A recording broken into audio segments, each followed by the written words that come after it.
नेपालको सन्दर्भमा कुनै नयाँ राजनीतिक दल आयो भने विश्वविद्यालयको कुराकानी गर्नु पर्यो भने विश्वविद्यालय राजनीतिक दलसँग आबद्ध भएकै मानिसहरूले बिगारेका हुन् भनेर भन्छ। चाहे त्यो कुनै काङ्ग्रेस एमाले माओवादी यहाँ मैले भन्दै गर्दा ताली बजाउनु भएको छ। हामीले त मिलेर के कुरा प्रमाणित गरेर अरूलाई बताउनु पर्ने छ भने राजनीतिक दलसँग आबद्ध हुने कुरा आफैमा त्यो खराब कुरा हो भने त सबै आबद्ध हुन छोडिदिउँ न। त्यसो भए राजनीतिक दलसँग आबद्ध हुने कुरा खराब कुरा हो त। त्यसो भए यस्तो दलसँग आबद्ध किन हुने? हामीहरू जुन छौँ पार्टीमा कुनै न कुनै आबद्ध भएका मानिसहरू छौँ। हामी खराब होइन, हामी राम्रो गर्न आएको हो नि। आफ्नो बारेमा मात्र सोच्न आएको भए त हामी आफै बसिहाल्थ्यौँ नि। म आज धेरै सवाल जवाफ पनि गर्न चाहन्न, कुनै तितो कुरा पनि गर्न चाहन्न, किनकि विश्वविद्यालयलाई घाउ लाग्दै गर्दाखेरि हाम्रो सबैको मन दुखेको छ। यो विश्वविद्यालयको रङ उडेको देख्दै गर्दाखेरि हामी सबैको मन रोएको छ। यसलाई एकपटक फेरि उज्यालो होस् भन्ने चाहन्छौँ। लक्षणको उपचार गर्नुपर्छ। हामी ज्वरो आयो भने ज्वरोको उपचार पहिला गर्छौँ, पानीपट्टी लगाउँछौँ, औषधि खान्छौँ, सिटामोल खान्छौँ, ज्वरो झार्छौँ। तर ज्वरो झारेर मात्रै रोगको उपचार हुँदैन। रोगको मुख्य कारण के हो त्यसको हामीले उपचार खोज्नुपर्छ। नभएदेखि त्यो रोग रहिरहेको छ, फेरि केही समय ज्वरो आउँछ। र अहिले फेरि नयाँ सरकार आइसके पछाडि चाहिँ संसद लगातार बन्द हुँदै गर्दा यी सबै विषयहरू चाहिँ हाम्रो प्रायोरिटीमा परिरहेका छैनन्। धेरै आरोप प्रत्यारोपमा गएर हामीको एउटा पक्षको अर्को पक्ष भएर गयौँ र यसकै वरिपरि रहिराख्यो भने विश्वविद्यालय शिक्षा लामो समयसम्म अस्तव्यस्त भएर बस्ने अवस्था म देख्छु। त्यसले डर लागेको छ।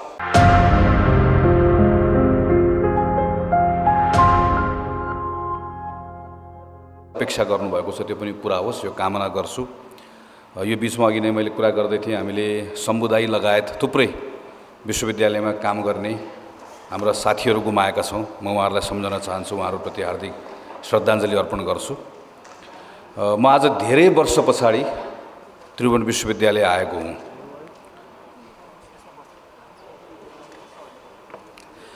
यो विश्वविद्यालयको परिसरभित्र छिर्दै गर्दा र छिरिसकेपछि यो हलमा बस्दै गर्दाखेरि यहाँ बसिरहँदै गर्दा थुप्रै पुरानो कुराहरू मेरो वरिपरि घुमिरहेको छ।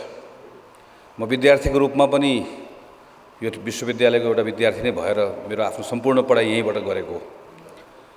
म बिचमा सेनेटको सदस्य भएर पनि विश्वविद्यालयको एउटा जिम्मेवारी निर्वाह गरेको सम्झन्छु।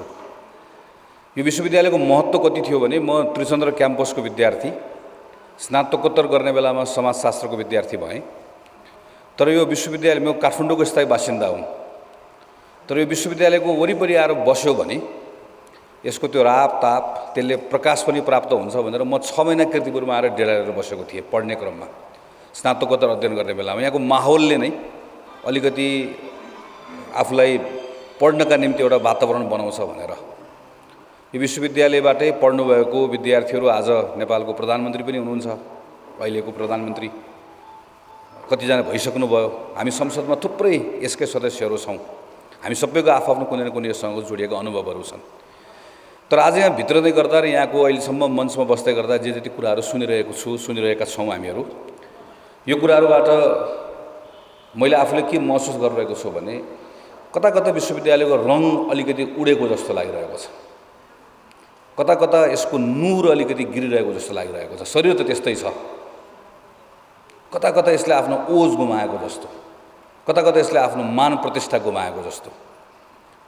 हामी सबै परिवारको सदस्यहरू हौँ, त्यसैले यसको मान प्रतिष्ठा गुमाउँदै गर्दा यसको पीडाबोध हामी सबैलाई हुन्छ। म अहिलेको घटनाको मात्रै त्यसमा केन्द्रित रहन चाहन्न, किनकि मलाई त्यसको बारेमा धेरै कुराहरू थाहा छैन। अहिले भर्खर हामीले मञ्चमा सुन्यौँ, अझ लामो बसेर सुन्यौँ भने यसका पक्षमा होलान्, विपक्षमा यसका तर्कहरू होलान्, आफ्ना विषयहरू होलान्। म खालि के पुरानो कुराहरू सम्झन्छु। विश्वविद्यालयकै यहीँभित्रको विद्यार्थी पनि र एउटा विद्यार्थी राजनीतिकर्मी भएर पनि काम गरेको अनुभवको आधारमा विश्वविद्यालय प्रशासनसँग, यसको नेतृत्वसँग विद्यार्थीको, कर्मचारीको, कहिले प्राध्यापकको सङ्घर्ष हुने, कतिपय कुरामा मतभेद हुने, त्यहीँभित्रबाट काम गर्दै जाँदै कतिपय नयाँ समझदारीहरू हुने, त्यही क्रममा काम गरेर आएको हामीहरू पनि। कमलकृष्ण जोशी भिसी सर हुनुहुन्थ्यो। हामीहरू यहाँ आफ्नो माग लिएर आएका थियौँ। भिसी सरले हाम्रो माग सुन्नलाई भनेर आनाकानी गरेर उहाँ घर बसिसके पछाडि, अहिले पनि सम्झनु त्यतिखेर मोबाइल थिएन, रातो टेलिफोन थियो। हामीले घरमा टेलिफोन गरेर अनि टेलिफोन चाहिँ झुक्काएर भिसी सरलाई टेलिफोनमा राखेर, कानमा राखेर अनि भिसी सरका विरुद्ध नारा लगाएको म सम्झन्छु। उहाँ आउनुभयो, त्यसरी फोनमा नारा लगाएको यहाँबाट बसेर। पछि गोविन्द सर भिसी सर हुँदै गर्दाखेरि यहाँ आएर चाहिँ हामीहरू छलफल गर्दै म तपाईँको अगाडि यहीँ धर्ना बस्यो भनेर ती थपक्कै उहाँको कुर्सीको मुनिपट्टि पलेटी कसेर जबसम्म हाम्रो कुरा सुन्नु तबसम्म यहाँबाट हामी जाँदैनौँ भनेर कुरा गरेको हामी सम्झन्छौँ। तर एउटा कुरा के थियो भने त्यो सङ्घर्षमा रहेको चाहे त्यो विद्यार्थी सङ्गठन होस् चाहे कर्मचारी होस् त्यो प्राध्यापक होस् कुनै न कुनै राजनीतिक दलसँग आबद्ध त हामी हुने नै भयौँ। तर त्यो आबद्धता भए तापनि त्यो आफ्नो जिम्मेवारी निर्वाह गर्दै गर्दाको विश्वविद्यालयको विद्यार्थी होला वा प्राध्यापक होला वा कर्मचारी होला त्यो मेरो जुन परिचय छ वा मेरो अस्तित्व जुन छ मेरो अहिलेको भूमिका जुन छ त्यो चाहिँ सबभन्दा महत्त्वपूर्ण कुरा हो। र मैले यहाँभित्रको एउटा मर्यादाभित्र बसेर मैले सबै कुराहरू गर्नुपर्छ र मेरो मुख्य जिम्मेवारी यो छ भन्ने कुराहरूबाट हामी कहिले पनि त्यो कुरा बिर्सेनौँ भन्ने लाग्छ। जसको कारणले गर्दाखेरि कहिले पनि कुनै एक्सट्रिममा हामीहरू पुगेनौँ र कहीँ न कहीँ एउटा समझदारीको बाटोहरू निस्क्यो। विश्वविद्यालयको प्रशासनले पनि राजनीतिक दलसँग आबद्धता, राजनीतिक दलले गर्ने नियुक्ति त्यो सामान्य एउटा स्वाभाविक प्रक्रियाको रूपमा विश्वविद्यालयमा हुँदै आयो। तर त्यो ठाउँमा बसिसके पछाडि विश्वविद्यालयको उपकुलपतिको वा चाहिँ शिक्षाध्यक्षको वा रजिस्ट्रारको वा डिनको कुनै पनि जिम्मेवारीमा बस्दै गर्दा त्यो कुर्सीमा बस्नुभन्दा पहिला जुनसुकै टोपी लगाएको भए तापनि कुर्सीमा बसिरहेको बेलामा हो जिम्मेवारी लिइरहेको बेलामा जिम्मेवारी पुरा गरिरहेको बेलामा त्यो मेरो टोपी अहिलेलाई मैले थन्कोमा राख्नुपर्छ, अहिले म बसिरहेको ठाउँमा मैले लगाइरहेको टोपी चाहिँ सबभन्दा मुख्य कुरा हो, मेरो जिम्मेवारी यो हो भन्ने कुरा त्यो ठाउँमा बस्नेले पनि बुझ्यो त्यसलाई र कुनै न कुनै रूपमा त्यसलाई मान्यो। जसको कारणले गर्दा कहीँ न कहीँ एउटा समझदारीको वातावरण बनिराख्यो, विश्वविद्यालयभित्र सहकार्यको वातावरण बन्यो, संवादको वातावरण बन्यो भन्ने मलाई लाग्छ। एकपटक विश्वविद्यालय प्रशासनले पनि यो कुरालाई अलिकति मम गर्नुपर्छ कि अलिकति यसलाई हेर्नुपर्छ कि विश्वविद्यालयमा सङ्घर्ष गरिरहेको म यसको मेरिटमा जान चाहन्न। अहिले चाहे त्यो विद्यार्थी होस् चाहे त्यो कर्मचारी होस् त्यो प्राध्यापक होस् यो विश्वविद्यालयसँग महिनौसम्म तालाबन्दी हुँदै गर्दाखेरि यसले त्यसलाई पोल्नुपर्छ कि चाँडोभन्दा चाँडो यसको निकास निकाल्नुपर्छ भन्ने कुरामा त्यो पक्षलाई पनि लाग्नुपर्छ कि विश्वविद्यालयको नेतृत्व गर्ने पक्षलाई पनि सँगसँगै सबैभन्दा बढी हाम्रो जिम्मेवारी हो संवादको कुरा, सहकार्यको कुरा हामीले गर्नुपर्छ भन्ने कुराको त्यो लचकता राख्नुपर्छ कि भन्ने कुराहरूको सन्दर्भमा सबै पक्षले यसलाई अलिकति गम्भीरतापूर्वक लियौँ भने कम्तीमा अहिलेको एउटा समस्याको हल निस्कन्छ र हाम्रो बिचमा संवाद सहकार्यको बाटो बन्छ। मैले यहाँ आउनुभन्दा अगाडि मैले भिसी सरसँग कुराकानी गरेर आएको छु, प्रधानमन्त्रीसँग पनि मैले कुराकानी गरेँ भनेर भन्नुभएको छ। मैले मेरो पार्टीको तर्फबाट सांसदको हैसियतमा र त्योभन्दा पनि बढी विश्वविद्यालयको विद्यार्थीको पूर्व विद्यार्थीको हैसियतमा यो विश्वविद्यालय हामी सबैको विश्वविद्यालय हो, यो यसको मान प्रतिष्ठामा आँच आउँदै गर्दा हामी सबैलाई दुख्नुपर्छ भन्ने ठानेर एउटा विश्वविद्यालयको पूर्व विद्यार्थीको हैसियतमा यो अहिलेको विश्वविद्यालयको यहाँको समस्याको हल यसको खोज्ने कुराको सन्दर्भमा मैले आफ्नो नियमित कामभन्दा बाहिर गएर जे भूमिका निर्वाह गर्नु पर्यो त्यो भूमिका निर्वाह गर्न तयार छु। तर विश्वविद्यालयको नेतृत्व पनि यसको लागि तयार होस्, अलिकति लचकता सबैले राखौँ, एउटा संवाद गरौँ, यसबाट एउटा हल खोजौँ भन्ने कुरा मैले उपकुलपतिज्यूलाई पनि भनेको छु। र म अहिले त्यस कारणले गर्दा पनि म यहाँ सवाल जवाफ केही पनि गर्न चाहन्न, किनकि त्यो भूमिका निर्वाह गर्ने क्रममा चाहिँ सबैले एउटा लचकता राख्नुपर्छ भन्ने म ठान्दछु र त्यसको लागि तयार पनि छौँ, यसको हल पनि खोजौँ। तर यो हल खोज्ने कुरा अहिलेको लागि चाहिँ यो एउटा सिम्टमको लक्षणको उपचार गर्नुपर्छ। हामी ज्वरो आयो भने ज्वरोको उपचार पहिला गर्छौँ, पानीपट्टी लगाउँछौँ, औषधि खान्छौँ, सिटामोल खान्छौँ, ज्वरो झार्छौँ। तर ज्वरो झारेर मात्रै रोगको उपचार हुँदैन। रोगको मुख्य कारण के हो त्यसको हामीले उपचार खोज्नुपर्छ, नभएदेखि त्यो रोग रहिरहेको छ, फेरि केही समय ज्वरो आउँछ। अहिले ज्वरोको उपचार गऱ्यौँ तर ज्वरोको उपचारमा रोगको उपचार गऱ्यौँ भन्ने भ्रम पाल्यौँ भने केही समयपछि त फेरि रोगले दुःख दिन्छ। अहिले रजिस्ट्रार सरले नै केही कुराहरू उठाउनु भएको छ, म छोटकरीमा त्यही कुरा राख्न चाहन्छु। यत्रो ठुलो राजनीतिक परिवर्तन गऱ्यौँ, संविधानले नयाँ संरचना बनायौँ, स्थानीय सरकार बनाएका छौँ, प्रदेश सरकार बनाएका छौँ, शिक्षाका बारेमा संविधानमा त्यत्रा कुराहरू बोलेका छौँ, संविधानमै हामीले प्रदेश सरकारलाई के जिम्मेवारी दिएका छौँ, उच्च शिक्षाका सन्दर्भमा पनि साझेदारीका कुराहरू गरेका छौँ। तर यत्रो ठुलो परिवर्तन पछाडि चाहिँ हामी विश्वविद्यालय कसरी सञ्चालन गर्ने भन्ने कुराहरूको सन्दर्भमा चाहिँ मूल विषयमा प्रवेशै गर्न चाहेनौँ। 2074 सालको निर्वाचन पछाडि जब हामीले निर्वाचन गऱ्यौँ, संविधानको काम टुङ्ग्यायौँ, 74 को निर्वाचन पछाडि म शिक्षा स्वास्थ्य समितिको सदस्य भएको, संसदमा त्यहीँभित्र रुचिपूर्वक काम गरेको सदस्य भएको हुनाले गर्दा पनि मेरो यसमा अलिकति बढी जोड पनि रह्यो र मैले प्रतिपक्षी दलको सांसदकै ठाउँबाट पनि त्यो बेलामा सरकार चलाइराख्नु भएको प्रधानमन्त्रीजीलाई, मन्त्रीजीलाई संसदमा समितिमा पटक पटक एउटा कुरा आग्रह गरेको हो कि यत्रो ठुलो परिवर्तन भयो, चुनाव भयो, अब यो निर्वाचन पछाडि नै हो कि यो सरकारले सबैभन्दा पहिला खास गरिकन नेपालको सन्दर्भमा उच्च शिक्षालाई सञ्चालन कसरी गर्ने भनेर उच्च शिक्षाको एउटा ऐन लिएर आउनै पर्छ। त्यो उच्च शिक्षाको ऐन ल्याइसकेपछि हामीले उच्च शिक्षाको हाम्रो डिरेक्सन के अघि भनेको जस्तै हामी उच्च शिक्षामा लगानी कति गर्ने, उच्च शिक्षामा साझेदारी कसरी अहिले अहिले उच्च शिक्षाको बहस यहाँ मात्र होइन, संसारका थुप्रै हामी अहिले अहिले पछिल्लो समयमा खास गरेर अमेरिकाको अस्तिको राष्ट्रपतिको चुनावको एउटा महत्त्वपूर्ण मुद्दा हामीले हेऱ्यौँ भने उच्च शिक्षामा लगानी कसले गर्ने, खास गरिकन अहिलेको नयाँ राष्ट्रपति आइसके पछाडि वर्षौँदेखि ऋणमा उच्च शिक्षा हासिल आर्जन गरिरहेका उच्च शिक्षा हासिल गर्ने प्रयत्न गरिरहेका विद्यार्थीहरूको ऋण बिनाको विषय त्यत्रो ठुलो विषय बनेको छ अमेरिकाको राष्ट्रपतिको चुनावमा। हामीले भर्खर भारतको अहिलेको त्यहाँभित्रको निर्वाचनहरू हामीले हेऱ्यौँ, त्यहाँको स्टेटको इलेक्सन, त्यहाँको सबभन्दा महत्त्वपूर्ण मुद्दा नै पन्जाबको खास गरी पन्जाब र दिल्लीको इलेक्सन हामीले हेऱ्यौँ भने त शिक्षाको मुद्दा नै सबभन्दा ठुलो मुद्दा बन्यो।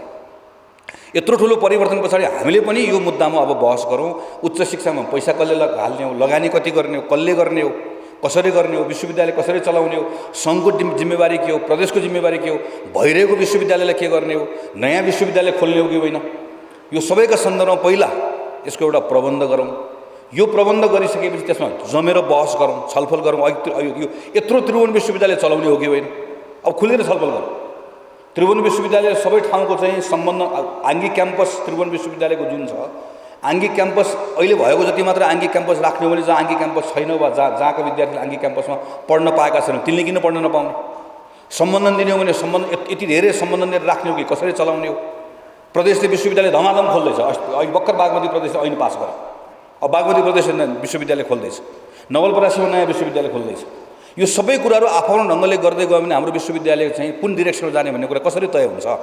त्यसैले पहिला चाहिँ हाम्रो उच्च शिक्षाको हाम्रो मूल ऐन बनाऊँ, त्यसपछि हामी भएको विश्वविद्यालय कसरी सञ्चालन गर्ने कुराको सन्दर्भमा चाहिँ छलफल गरौँ भन्ने कुरा धेरै पटक मैले यो राखेको म सम्झन्छु। त्यो राख्नुको पछाडि कारण थियो, तर त्यो बेलामा मैले कोही यो आरोप प्रत्यारोप गर्न खोजेको होइन, खालि तथ्य कुरा मात्र राखेको। त्यो बेलामा चाहिँ साथीहरूले अलिकति त्यसमा ध्यान पुर्याउनु भएन। हामी दुईवटा विश्वविद्यालय खोल्नतिर लाग्यौँ, मदन भण्डारी विश्वविद्यालय, योगमाया विश्वविद्यालय, अनि धमाधम हामी संसदको कार्यक्रममा हामी विश्वविद्यालय खोल्ने चक्करतिर लाग्यौँ। खोलौँ, चाहिएको छ, मदन भण्डारी विश्वविद्यालय पनि चाहिएको छ, योगमाया विश्वविद्यालय पनि चाहिएको छ, सबै कुराहरू गरौँ। पहिला पनि हामीले विश्वविद्यालय खोल्ने राष्ट्रिय जनक विश्वविद्यालय भन्यौँ, यो विश्वविद्यालय भनेर भन्यौँ, हामीले एउटा डिरेक्सन नदिँदै गर्दा समस्या आएको हुनाले गर्दा रोकौँ भन्ने कुरा गरेको। तर त्यसमा अलिकति ध्यान पुर्याइएन वा पुर्याउनु भएन, हामीले पुर्याएनौँ, सबैले पुर्याउनु भएन, कसैलाई दोष दिएर केही अर्थ भएन, जसको कारणले गर्दाखेरि त्यत्तिकै अलमल भयो। र अहिले फेरि नयाँ सरकार आइसके पछाडि चाहिँ संसद लगातार बन्द हुँदै गर्दा यी सबै विषयहरू चाहिँ हाम्रो प्रायोरिटीमा परिरहेका छैनन्। त्यसैले यो विषयका सन्दर्भमा पनि ठिक कुरा उठाउनु भएको छ। यत्रो मञ्चमा प्राध्यापक सङ्घ अध्यक्षहरू हुनुहुन्छ, अरू महत्त्वपूर्ण साथीहरू हुनुहुन्छ। म त यो पनि यही आजको कार्यक्रमबाट म अपिलै गर्न चाहन्छु कि त्रिभुवन विश्वविद्यालय यसमा चाहिँ लिड गर्ने अहिले पनि त्रिभुवन विश्वविद्यालय नै हो।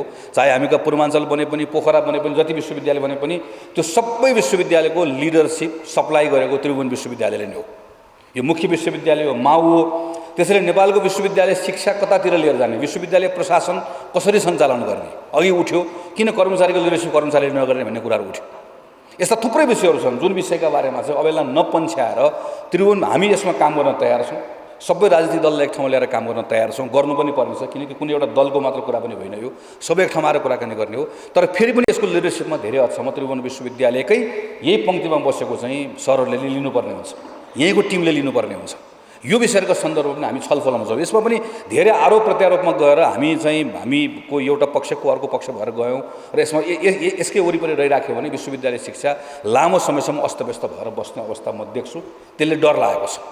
यसका बारेमा पनि हामीहरू काम गरौँ। म आफ्नो ठाउँबाट यहाँनिर पनि फेरि दोहोऱ्याउँछु कि पूर्व विद्यार्थीको हैसियतमा, यसको सांसदको हैसियतमा, संसदमा त्यही समितिमा छु, त्यहाँको साथीहरूलाई पनि भनिरहेको छु। हामीले के कोसिस पनि गऱ्यौँ क्रस पार्टी काम गर्ने, अलिकति थोरै अगाडि पनि बढाउने कोसिस गऱ्यौँ। तर लगातार संसद अवरुद्ध हुँदै गर्दा ऐन ल्याउन सकिन्न भन्नेपछि रोकिएर बसेको अवस्था छ। यसमा पनि अलिकति काम गरौँ भन्ने कुराहरू हो। त्रिभुवन विश्वविद्यालयको यहाँको कर्मचारी साथीहरूले वर्षौँदेखि उठाउँदै आउनुभएको विषयहरूका सन्दर्भमा स्वाभाविक रूपमा यहाँको प्रशासनको ध्यान आकर्षण भएको छ भन्ने म ठान्दछु। तपाईँले यो कार्यक्रममा औपचारिक रूपमा कति साथीहरूले राख्नुभयो, कति साथीले पछाडि राख्नु पर्ला, त्यो यो विषयका सन्दर्भमा चाहिँ वर्षौँदेखि जुन कुराहरू उठाउँदै आउनुभएको छ, कतिपय कुराहरू तत्काल विश्वविद्यालयले सम्बोधन गर्न सक्ने कुराहरू छ, ती कुराहरू पनि सम्बोधन होस्। त्यसको लागि मैले खालि आग्रह मात्र गर्ने म अनुरोध गर्छु। तर मुख्य रूपमा चाहिँ म अन्तिममा मेरो धेरै कुराहरू छैन, म यो कार्यक्रमको सफलताको कामना गर्छु। म आज धेरै सवाल जवाफ पनि गर्न चाहन्न, कुनै तितो कुरा पनि गर्न चाहन्न, किनकि विश्वविद्यालयलाई घाउ लाग्दै गर्दाखेरि हाम्रो सबैको मन दुखेको छ। यो विश्वविद्यालयको रङ उडेको देख्दै गर्दाखेरि हामी सबैको मन रोएको छ। यसलाई एकपटक फेरि उज्यालो होस् भन्ने चाहन्छौँ। यसका लागि तत्कालको समस्या जुन छ, अहिले देखिएका विषयहरू जुन छ, विश्वविद्यालय प्रशासनलाई मेरो अनुरोध पनि छ र मेरो तर्फबाट चाहिँ म एउटा सङ्कल्प पनि यहाँबाट गरेर जान्छु कि हामीहरूको तर्फबाट हामीहरू बेस्ट कोसिस गर्छौँ। एकपटक सबै पक्ष बसेर यसको जति सक्यो त्यति छिटो अहिलेको यहाँभित्रको मुद्दाहरूको सम्बोधन गर्ने एउटा प्रयास गरौँ। सम्माननीय प्रधानमन्त्रीजीलाई पनि यहाँ आजको छलफल पछाडि भिसी साहबले राख्नुभएको छ। हाम्रो अरू सरहरूले पनि मैले थाहा पाएको छु, फरक फरक माध्यमबाट उहाँको कुराकानी पुगेको छ। मैले पनि गएर कुराकानी राख्छु र यसको आधारमा चाहिँ यसको यो अहिलेको यहाँको समस्याको हल तत्काल खोल्ने यसको अहिलेको हल गर्ने प्रयास हामीहरू गर्छौँ। तर त्यो सँगसँगै ओभरअल मैले अघि भनेको छु, ओभरअल नेपालको युनिभर्सिटी एजुकेसन कतातिर जाने, नेपालको हायर एजुकेसन कतातिर जाने भन्ने कुराहरूको बारेमा पनि हामीले अहिले नगर्ने भने कहिले गर्ने। र अन्तिममा यति यहाँ कर्मचारी साथीहरू हुनुहुन्छ कुनै न कुनै राजनीतिक दलसँग आबद्ध। यहाँ चाहिँ युनिभर्सिटीको रजिस्ट्रार सर हुनुहुन्छ अथवा चाहिँ अरू प्राध्यापक सङ्घको सरहरू अगाडि पछाडि हुनुहुन्छ, कुनै न कुनै पार्टीसँग आबद्ध छौँ हामीहरू, कुनै न कुनै राजनीतिक दलसँग। म कुनै राजनीतिक दलसँग आबद्ध छु। हामीभन्दा बाहिर अर्को ठुलो संसार छ। उनीहरूले जहिले पनि के भन्छन् भने नेपालको सन्दर्भमा कुनै नयाँ राजनीतिक दल आयो भने विश्वविद्यालयको कुराकानी गर्नु पऱ्यो भने विश्वविद्यालय राजनीतिक दलसँग आबद्ध भएकै मानिसहरूले बिगारेका हुन् भनेर भन्छ। चाहे त्यो कुनै काङ्ग्रेस एमाले माओवादी यहाँ मैले भन्दै गर्दा ताली बजाउनु भएको छ, जबकि यहाँ आउनुभएको साथीहरूले पनि कुनै कर्मचारी सङ्घसँग आबद्ध हुनुहुन्छ, सङ्गठनसँग आबद्ध हुनुहुन्छ। त्यो हामी कुनै न कुनै राजनीतिक दलसँग आबद्ध छौँ। हामीले त मिलेर के कुरा प्रमाणित गरेर अरूलाई बताउनु पर्ने छ भने राजनीतिक दलसँग आबद्ध हुने कुरा आफैमा त्यो खराब कुरा हो भने त सबै आबद्ध हुन छोडिदिउँ न। त्यसो भए राजनीतिक दलसँग आबद्ध हुने कुरा खराब कुरा हो त त्यसो भए यस्तो दलसँग आबद्ध किन हुने? हामीले वास्तवमा नजानेको हामी कहिलेकाहीँ अदालतमा के भन्छ न्यायाधीशको नियुक्ति दलले संयुक्त राज्य अमेरिकामा भर्खर हिजो मात्रै हामी न्यायाधीशको नियुक्तिको बारेमा चाहिँ यो नियुक्त भएको न्यायाधीशको हामी वक्तव्य पढिरहेका थियौँ। कतिपय युरोपको कतिपय डेमोक्रेसीमा प्रहरीको प्रमुख पार्टीको दलबाट निर्वाचित हुने अवस्था छ। जर्मनीमा त्यहाँको न्यायाधीशको विपक्षी दलको लागि कोटा छुट्याएको हुन्छ। न्यायाधीश सरकारवालालाई मात्र होइन विपक्षी दललाई पनि कोटा छुट्याएको हुन्छ। हामी थुप्रै डेमोक्रेसीमा अभ्यास विश्वविद्यालयमा त राजनीतिक नियुक्ति गर्ने प्रचलन त संसारका कैयन बहुसङ्ख्यक देशहरूमा छ, बहुसङ्ख्यक देशहरूमा छ। तर अघि भनेको जस्तो हामीले कहाँनिर छुट्याउन सकिरहेका छैनौँ भने राजनीतिक दलसँग आबद्ध भएको हाम्रो आबद्धता, चाहे त्यो न्यायाधीश होस्, चाहे त्यो कुनै राजनीतिक नियुक्ति होस्, चाहे विश्वविद्यालय होस्, चाहे जहाँसुकै होस्, त्यो जिम्मेवारी लिएको दिनबाट जिम्मेवारी पुरा नगर्ने बेलासम्म त्यो राजनीतिक दलको आबद्धताबाट, मनबाट, वचनबाट, कर्मबाट सम्पूर्ण रूपमा मुक्त हुनुपर्छ भन्ने कुरा हामीले अभ्यास गर्न नसक्दै गर्दाखेरि हामीले समग्र राजनीतिक दलसँग आबद्ध हुने कुरै खराब कुरा हो कि भन्ने जस्तो स्थिति हामी कहाँ निर्माण भएको छ। त्यसैले यो त कर्मचारी सङ्घ सङ्गठन, नेवी सङ्घ, अखिल प्राध्यापक सङ्घ सङ्गठन, प्राय जुनसुकै प्रगतिशील सङ्घ संस्था हामी सबैको सामूहिक रूपमा हामीलाई त एक प्रकारले त हामीभन्दा बाहिर रहेको ठुलो पङ्क्ति जसले राजनीतिक दलसँग आबद्ध हुने कुरा आफैमा खराब हो कि भनेको छ, उनीहरूलाई हाम्रो कर्मबाट उत्तर दिन सक्नुपर्ने भएको छ। हामी खराब होइनौँ है। हाम्रो फ्रेटर्निटी, हामीहरू जुन छौँ पार्टीमा कुनै न कुनै आबद्ध भएका मानिसहरू छौँ, हामी खराब होइन, हामी राम्रो गर्न आएको हो नि। आफ्नो बारेमा मात्र सोच्न आएको भए त हामी आफै बसिहाल्थ्यौँ नि। हामी समग्र जहाँ काम गरेका छौँ त्यो संस्थाको बारेमा सोच्न आएको भन्ने कुरालाई प्रमाणित गरेर देखाउनु पर्ने बेला आएको छ। होइन भने पत्याउँदैन हामीलाई, हाम्रो कुराले मात्र कसैले हामीलाई पत्याउँदैन। यो सन्दर्भमा पनि हाम्रो बिचमा छलफल गर्ने एउटा वातावरण बनोस्, यही आग्रह गर्दै आजको यो सम्मेलनको सम्पूर्ण सफलताको कामना गर्दै मलाई अहिले कृषि विकास ब्याङ्कको यस्तै कर्मचारी साथीहरूको कार्यक्रम छ, त्यसको पनि म त्यहाँ मैले आयोजक साथीहरूलाई सुरुमा मलाई बोलाउन आउनुभएको, म आउन भ्याउँदिनँ, मेरो आज कार्यक्रम छ, 2-3 कार्यक्रम जुधेको छ भन्दै गर्दाखेरि अझ उहाँले त मलाई आधा घन्टा भित्र पठाइदिने भन्ने म चाहिँ एउटा शर्तमा यहाँ आएको। म आइपुग्दै गर्दा प्रायः कोही अतिथि आइपुग्नु भएको थिएन, त्यसै कारणले गर्दा पनि अलिकति छिटो जाने मैले चाहिँ आज। र यो आसन ग्रहण पनि म त हाम्रो पार्टीतिर मात्रै त समस्या होला भनेको, यहाँ पनि त्यस्तै समस्या रहेछ, सबै यो पनि राष्ट्रिय रोगै भइसकेको रहेछ। हस्, धन्यवाद। जय नेपाल। पूर्व अध्यक्ष कुमार प्रसाद धुमागाईज्यूलाई, त्यसै गरी भोजकुमार बस्नेत,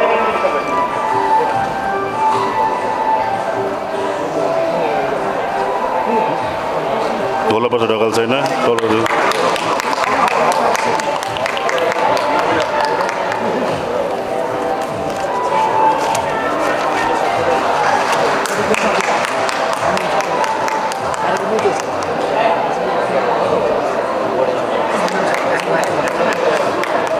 उहाँहरूलाई दिन्छौँ त सक्ने बित्तिकै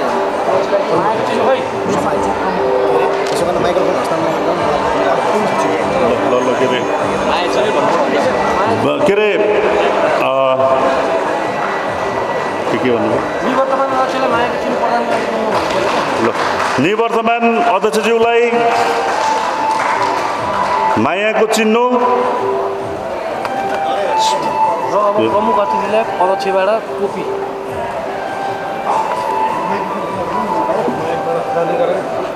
प्रमुख अतिथिज्यूलाई हे तेरिका ल मैले के भन्ने प्रमुख अतिथि र विशिष्ट अतिथिलाई कुबेर के भन्नुभयो? इनावासीको कार्यक्रम सञ्चालन गर्नको लागि के प्रमुख अतिथि र विशिष्ट अतिथिलाई टोपी लगाई भन्नु पर्यो अध्यक्षज्यूबाट के अब यो भयो नि त उसलाई छैन किन अनि मैले प्रमुख अतिथि र उसलाई के विशिष्ट अतिथिलाई टोपी लगाई भनेर सम्मान गरिदिनु न सङ्घका अध्यक्षलाई हार्दिक अनुरोध गर्छु भनौँ न ए तेरिका के भन्छ कहाँ गयो के भन्यो मैले कुरा बुझेँ यसपछिको कार्यक्रममा मैले कुरो बुझेँ के भन्नु त यसपछिको कार्यक्रमलाई चलाउनको लागि म मेरो मित्र हरिदास मलाई भने हुन्छ ल यसपछिको कार्यक्रम सञ्चालन गरिदिनु न म कोषाध्यक्षज्यूलाई माइक हस्तान्तरण गरेँ धन्यवाद महासचिवज्यू विशिष्ट अतिथि र प्रमुख अतिथिलाई त्रिवी कर्मचारी सङ्घ केन्द्रीय समितिका अध्यक्षबाट टोपी लगाई सम्मान गरिदिनु न हार्दिक अनुरोध गर्दछु प्रमुख अतिथि गगन कुमार थापा विशिष्ट अतिथि त्रिभुवन विश्वविद्यालयका रजिस्ट्रार प्राध्यापक डाक्टर पेशल दाल सरलाई टोपी लगाई सम्मान गरिदिनु हुन त्रिवी कर्मचारी सङ्घ केन्द्रीय समितिका अध्यक्ष भोजराज राउतज्यूलाई हार्दिक अनुरोध गर्दछु संरचनामा कर्मचारी साथीहरूको भूमिका अत्यन्तै गहन र महत्त्वपूर्ण छ कर्मचारी प्रशासन भनेको वास्तवमा यो विश्वविद्यालयको एउटा दौरो खम्बा हो पठन पाठन एकातिर छ भने त्यसलाई व्यवस्थित ढङ्गले सञ्चालन गर्ने परिपाटी बनाइदिने र त्यसलाई व्यवस्थित गरिदिने र टोटलमा यसलाई सिस्टमलाई राम्रोसँग सञ्चालन गरिदिने वर्ग भनेको कर्मचारी तन्त्र नै हो त्यस कारणले गर्दाखेरि कर्मचारी प्रशासनमा कर्मचारी तन्त्रको भूमिकालाई थोरै ढङ्गले चाहिँ आकलन गर्न सकिँदैन र मिल्दैन पनि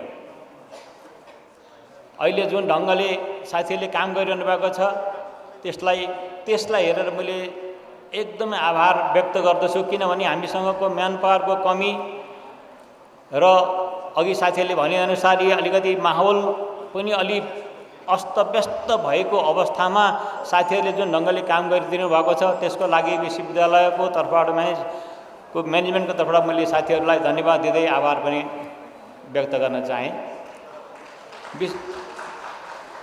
विश्वविद्यालय अत्यन्तै ठुलो छ साथीहरूले बुझ्नु भएको कुरो छ 76 जिल्लामा विश्वविद्यालय कुनै न कुनै रूपले हाम्रो उपस्थिति छ आङ्गिक क्याम्पसको मात्रै 62वटा आङ्गिक क्याम्पसहरूमा हामीले जुन ढङ्गले चाहिँ सञ्चालन गरेर बसेका छौँ यो ओभरअलको अवस्थाले त्रिभुवन विश्वविद्यालय वास्तवमा यति बृहत भयो कि यसलाई पुनर्संरचना गरेर व्यवस्थित नगरेसम्म अलिक कठिन हुँदै जाने अवस्था पनि देखिराखेको छ विशेष गरेर हाम्रा सम्बन्धन दिएका क्याम्पसहरूको ओभरअलको जुन अवस्थाले र हिजो हामीले व्यवस्थित गर्न नसकेको कारणले गर्दाखेरि त्रिभुवन विश्वविद्यालय अलि अप्ठ्यारै हुँदै गएको अवस्था हो हामीले त्यसैले अहिले नयाँ म्यानेजमेन्टले यो हामीले सम्बन्धित क्याम्पसहरूलाई चाहिँ नवीकरणको प्रक्रियामा लगेर वास्तविक रूपले चाहिँ पठन पाठन सञ्चालन गरेर बसेको वर्गको हो छैन भनेर आकलन गरेका छौँ र एक चरणको काम सकिसकेको छ र हामी चाँडै नै यसको लिस्ट प्रकाशित गरेर चाहिँ हाम्रो क्याम्पसहरूको वास्तविक स्वरूप हामीहरू चाहिँ बनाउने अवस्थामा छौँ त्यसले गर्दाखेरि हुन्छ तर नेपालमा कयौँ विश्वविद्यालय खोले तर त्रिभुवन विश्वविद्यालयप्रतिको मोह नघटेको कारणले 80% अझै पनि हामीसँग छौँ 4 लाख लगभग 35,000 विद्यार्थीहरू हामी गत वर्षको आँकडा हो हाम्रो अझै पनि हाम्रो चाहिँ हामीप्रतिको चाहिँ जनमोह नघटेको कारणले गर्दाखेरि हामीहरूले चाहिँ यसलाई सम्हालेर अगाडि बढ्न निकै चुनौती नै छ नयाँ प्रविधिमा विश्वविद्यालय गइसकेको छ हामीले विश्वविद्यालयलाई चाहिँ पेपरलेस बनाउने पद्धतिमा अगाडि बढाएका छौँ र लगभग धेरै हदसम्म हामी यसमा सफल पनि भइरहेका छौँ पठन पाठनदेखि लिएर अन्य बाहिरबाट हुने हाम्रा पत्रचारहरू लगायतै हामीले अनलाइनको माध्यमबाट सुरुवात गरेको कारणले गर्दाखेरि हामीहरूले यसलाई अलि बेग्लै ढङ्गले अगाडि बढाउनु पर्ने अवस्था छ। यो चाहिँ आजको युगको चुनौती पनि भयो र संसारभरिका विश्वविद्यालयहरू त्यही ढङ्गले अगाडि बढिरहेको अवस्था पनि हो। अबको जमानामा हिजोको जस्तो अवस्था हामीले चाहिँ नोट कपी पल्टाएर पढाउनेदेखि लिएर चाहिँ हिजोकै त्यही सामान्य ढड्डुमा चाहिँ हामीले हिसाब किताब गर्ने पद्धतिको लगभग रूपान्तर भइसकेको अवस्थामा अबको दिनमा हामीले पुरानै पद्धति ढङ्गमा जाने पद्धतिभन्दा यदि हामीलाई परिष्कृत गर्न सकेनौँ भने हामीलाई अलिकति कठिन हुँदै जान्छ। यो साथीहरूले पनि महसुस बुझ्नुभएको कुरो हो। त्यो हामीले इमेल आइडी मार्फत चाहिँ संसारभरिको चाहिँ ज्ञानको भण्डारमा जोडिने पद्धति विकसित गरेका छौँ र लगभग हाम्रो आङ्गी क्याम्पसका त सबैलाई हामीले इमेल आइडी मार्फत जोडेका छौँ र हामीलाई त्यो ज्ञानको भण्डारमा पुग्ने एक्सेस हामीले दिएका छौँ। त्यसमा निश्चय नै अगाडि बढिएला भन्ने हामीलाई लागेको छ। विश्वविद्यालय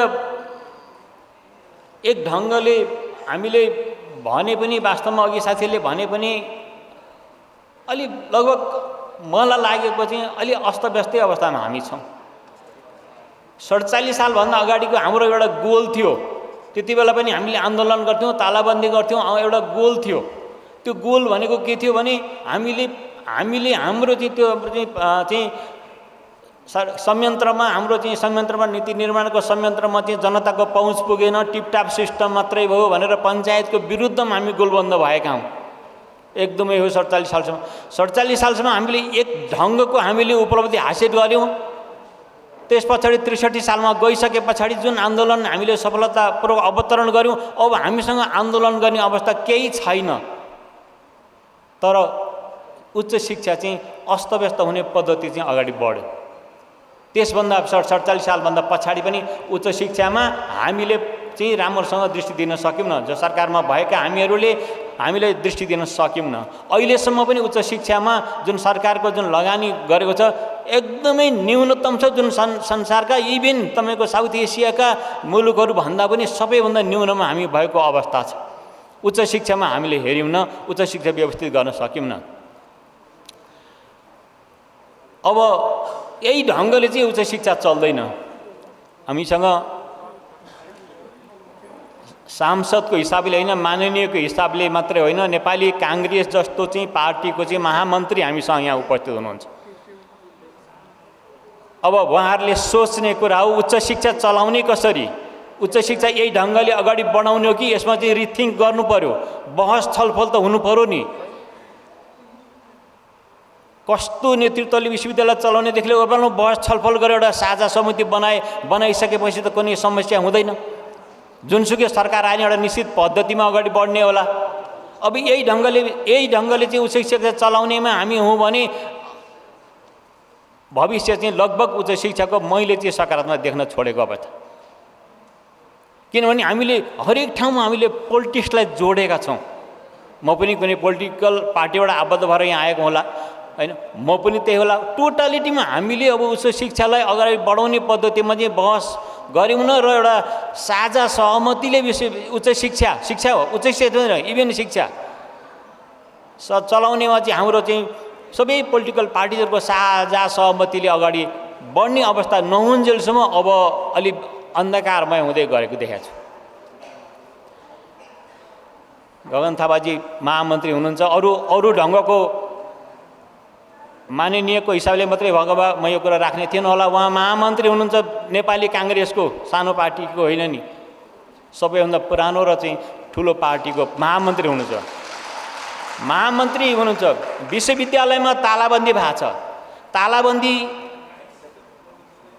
कति समय हो भनेर अब हामीले दिन गन्ती गर्न आवश्यकै भएन। कति दिन खुल्यो भन्यो भने चाहिँ म भनिदिन सक्छु विश्वविद्यालयमा तालाबन्दी।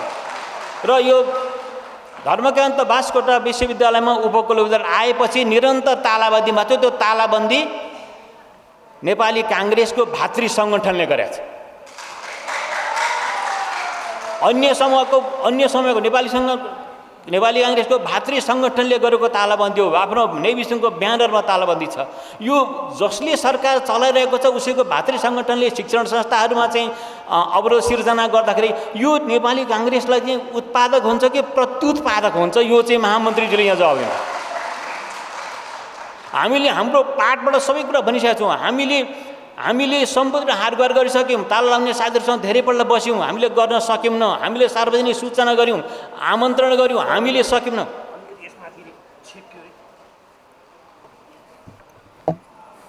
अझ अग्लो भनेपछि सुन्नुहुन्छ तपाईँले राखे होला यो। हामीले सकेनौँ, हामीले प्रधानमन्त्रीलाई हारगुहार गरिसक्यौँ, गृहमन्त्रीलाई हारगुहार गरिसक्यौँ, स्वास्थ्य शिक्षा मन्त्रीलाई हारगुहार गरिसक्यौँ। हारगुहार गर्नुपर्ने टोटलमा हामीले चाहिँ हारगुहार गऱ्यौँ कि अब उच्च शिक्षामा कुन ढङ्गले लाने हो बहस छलफल गरौँ। त्यस कारणले गर्दाखेरि यो तालाबन्दीले उत्पादक हुन्छ भने तालाबन्दी गरौँ के आपत्ति भएन, तर उत्पादक भइरहेको छैन। यो चाहिँ थापाजीले बुझ्नु पर्यो, बहस छलफल गर्नु पर्यो। उहाँहरूको पार्टी पनि छलफल त हुँदो हो नि, अब कसरी चलाउने यो पहल त सरकारमा भक्कले गर्नु पर्यो। अपोजिसनले साथ दिएन भने अनि चाहिँ अपोजिसनलाई चाहिँ के हो त तरिका भन्न सकिन्छ। त्यसले गर्दाखेरि यो तालाबन्दी किन भएको छ हामीलाई थाहा छैन, तालाबन्दी भएको छ किन भएको छ हामीलाई थाहा छैन। र अहिले अधिराज्यभरिका हाम्रा जति क्याम्पसमा तालाबन्दी भएको छ, 2 दिन अगाडि धनकुटा पनि भएको छ, अधिक तालाबन्दी भएको छ, त्यो गगन थापाजीकै पार्टीको भातृ सङ्गठनको तालाबन्दी हो, अन्यको तालाबन्दी छैन। अन्यको तालाबन्दी भएको भए चाहिँ एक ढङ्गले हामीलाई पीडा हुन्थ्यो होला। त्यस कारणले गर्दाखेरि यो तालाबन्दी, यो शिक्षण संस्था चाहिँ अस्तव्यस्त बनाउने पद्धतिमा चाहिँ हामीले साझा छलफल गर्ने कि नगर्ने, यो ढङ्गले चाहिँ यसलाई बहसमा लानु पनि जरुरी छ। त्यसैले मेरो चाहिँ साथीहरू पछाडिबाट हाम्रो जगतजीहरूले भन्दै हुनुहुन्थ्यो, हिजो प्रधानमन्त्रीसँग कुरा गरेका छौँ, बजेट घटाइदिने ढङ्गले उहाँहरू कुरा गर्दै हुनुहुन्छ भन्ने सुनिएको छ। हिजो युजिसीको मिटिङ पनि थियो, त्यहाँ पनि अलिकति बजेट घट्ने सम्भावना कुरा भइसकेपछि हिजो प्रधानमन्त्रीसँग हारगुहार गरेपछि आज मन्त्रालयमा एक ढङ्गको छलफल छ र भिसी सर त्यहीँ हुनुहुन्छ, मलाई पनि छिटो आइज भन्ने ढङ्गले मात्रै मैले यो साथीहरूको छोडेको हो। अन्यथा होइन, साथीहरूले अन्यथा ढङ्गले नलिदिनु होला। यसका सबै भवनहरू थोत्रा थाम्रा छन्, पोहोर साल हारगुहार गरेर रोइ कराइ गरेर अलिकति पैसा जम्मा गरेका छौँ, हाम्रो सबै साथीहरू जान्नुहुन्छ। त्यस अवस्थाले पनि फेरि अहिले पैसा घटाइदिने अवस्थामा आयो भने त उच्च शिक्षाप्रति चाहिँ सरकारमा बस्नेहरूको रवैया के त त्यो त क्लियर हुनु पऱ्यो नि त। उच्च कहीँ सबैतिर गरिसकेपछि अनि पैसा उब्रियो भने ल उच्च शिक्षामा भन्ने पद्धति हो भने त्यो पनि क्लियर हुनु पऱ्यो। होइन भने एउटा सांसदको चाहिँ घर जाने बाटोमा चाहिँ पाहाडमा बनाउनु पऱ्यो भने पैसा छुट्याउने त्यहाँ भने उच्च शिक्षा चाहिँ सरकारको दायित्वमै नपर्ने हो। यस ढङ्गले पनि आज चाहिँ हिजो प्रधानमन्त्रीसँग कुरा गरिसकेपछि तपाईँहरू बहस छलफल उठाउनुहोस् भनेर एउटा लेखेर नि दिएको छौँ। ओभरअलले त्यस ढङ्गले पनि अब मन्त्रालय नजाई नहुने हुनाले मात्रै मैले चाहिँ हाम्रो थापाजी उहाँको झन् अर्को ठाउँमा कार्यक्रम छ, मैले बोलेको छु त्यो बोल्न पाउनुहुन्छ भन्ने ढङ्गले चाहिँ उहाँलाई चाहिँ रोकेर मैले बोलेको हुँ। उहाँको नि समयलाई ध्यानमा राख्दै मैले साथीहरूको कुराहरू